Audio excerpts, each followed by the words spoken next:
Money. Power. Vocal. Mike Sonko.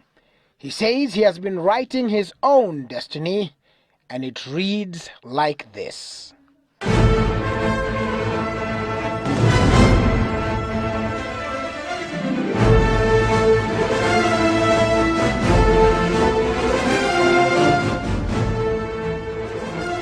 At the 25th floor of the Kenyatta International Conference Center, we catch up with Mike Sonko, a man Nairobi voters elected as their senator. He's getting ready for the day as he dons his fancy jewelry, his trademark bling bling. I identify with my colleagues, that is the youths, through blings, through studs, through my dressing. Leadership should not change my dressing style. I'm just a simple senator. I used to be a simple MP, and that should not change my life of dressing. A quick glance at his office and one can immediately tell that he is keen on art, that he's a man who loves his family and who has a taste for the finer things in life. He says he likes to keep things mobile, and so his office contains what many would love to be in theirs. Okay, this is my bathroom. These are my suits, my clothes. Hilo ndio dressing fashion yangu kutoka zamani. Bright, unakuwa recognize haraka. My shoes. Hii ni duvet. At times when I'm tired, nalala kidogo pale. I have a quick shower hapa. Nikitaka kujiseti kabla niende Senate, hapa na mimi najisetingi. Part 1 is done, and now a heavy task awaits him: picking the appropriate hat. Hiyo ya rangi ya blue bado navaanga na viatu ya blue.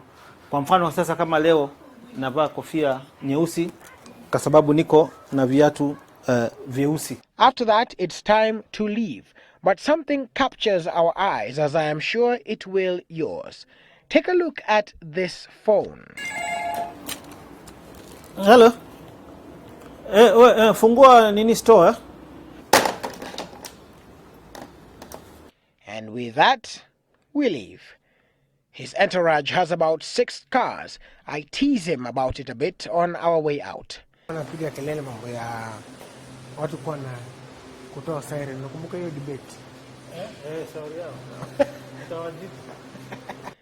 the way, the first stop is the bank, and as we are here, we realize the inevitable, that when you walk with a man, a crowd will soon gather, and so security is on hand.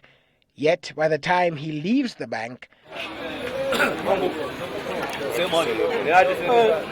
nothing can stop them or him from interacting. Okay, with all these people crowding you, we've noticed that you have very tight security. Do you feel safe or crowded? I feel very safe. I cannot avoid these people. These are the same people who have elected me as their senator. There is no way I can hide from them. I like walking on the streets.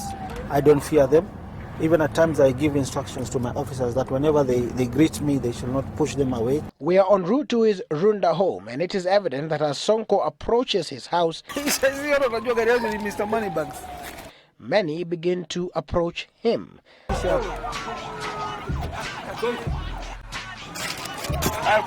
But he says he would rather the youth come up with feasible, workable projects.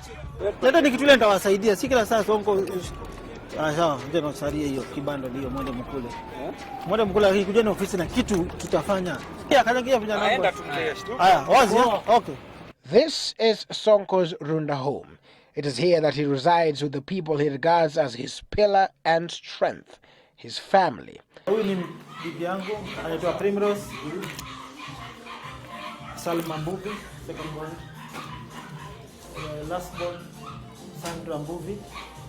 Sonko is very protective of his family and is known to be furious whenever people attack them.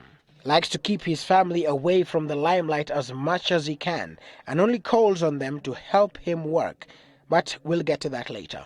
He walks us through his house. This is our small kitchen.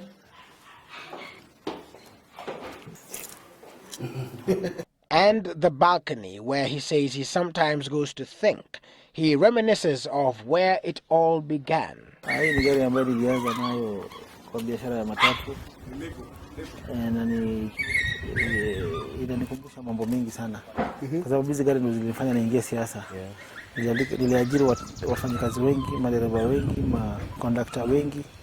Zimenifikisha pale niko. It's been a long time since then, and one would wonder, with all the fame to his name, what next? So you started as a member of parliament, and then you've now jumped to a senator. What's next? I know it's a bit early, but what next for Michael Mbuvi Sonko? For now, what I can say, let me work for the great people of Nairobi who voted for me, and maybe in future I'll decide on that. I've gone back to school. I'm now doing my degree. Then maybe around 2016, 2017, then I'll have made up my mind. So Senator Mike Sonko is known largely as a man of the people and very active on Facebook and Twitter. And so what we did is we asked him to put up a post that he was doing Newsmakers and asked you to ask some questions to him, and then he'll have an opportunity to reply to them. And so we're going to do that right now. Do you Photoshop some of the pictures that you put up, and especially the one with Rachel Chebe? No, those were photoshopped, imaged. By then there was a lot of politics. People were politicizing that matter. But these things came from our critics, came from our enemies. And I explained it earlier how we can come up with a Photoshop. And one David Gashaw is asking, where do you draw wealth from? Because most Kenyans see you as extravagant and spending, and you're dressing. David Gashaw. So I'm not as rich as people think. I depend on my salary. I depend on my private business. I depend on my clubs. I depend on my tattoos. I'm also a land and estate agent. There's where I got my wealth. I can buy a beach plot for around 20 million. I advertise it abroad in Europe. I sell it for 100 million. I make profit and I share with my people. There are some allegations that you did or do drugs to get your wealth. Can you put that matter to rest? Do you or do you not? Because this story started immediately, I won the Makadara by-election. And they came with so many allegations. So I sell drugs, I sell Panadol. Other people are saying I sell private parts. I pack them in can and export them abroad. Other people were saying I used to sell albinos. Other people used to say I'm a thief. So these were just cheap politics. I ask him about these antics and whether this will change.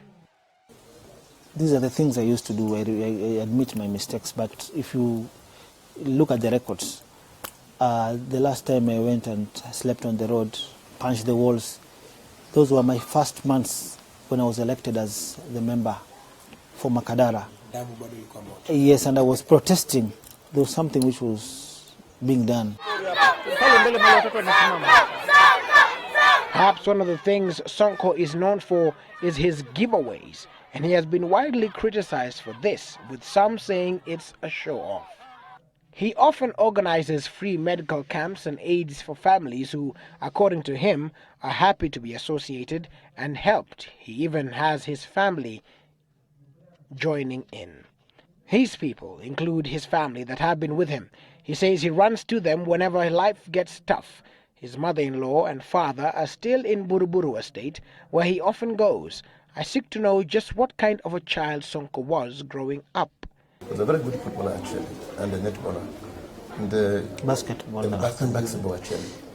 And not only that, he has so many skills. Hata mambo ya magari anajua sana, anaweza kupungua angalia stoko sote engine, anaweza press all the valves na rudishe.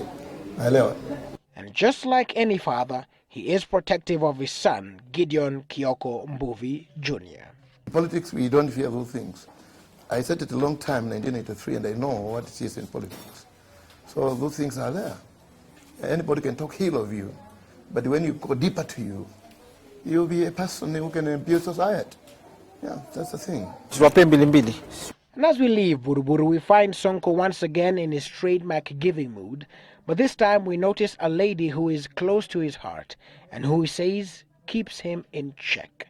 Shukrani Ilimwambia ukasome kitabu gani? Mugaseke. Ilimwambia akasome kitabu gani? Mkumbushe, ana vitu mingi mama. Ana vitu mingi. Mkumbushe tu. Mimi naitwa Susan Wajiku Kamau. This is Sonko's adopted mom, as it were, after his mom died years ago. Wangu mikono yangu tena tumbo yangu miaka 40. So love him or hate him, it is clear that Sonko has a following.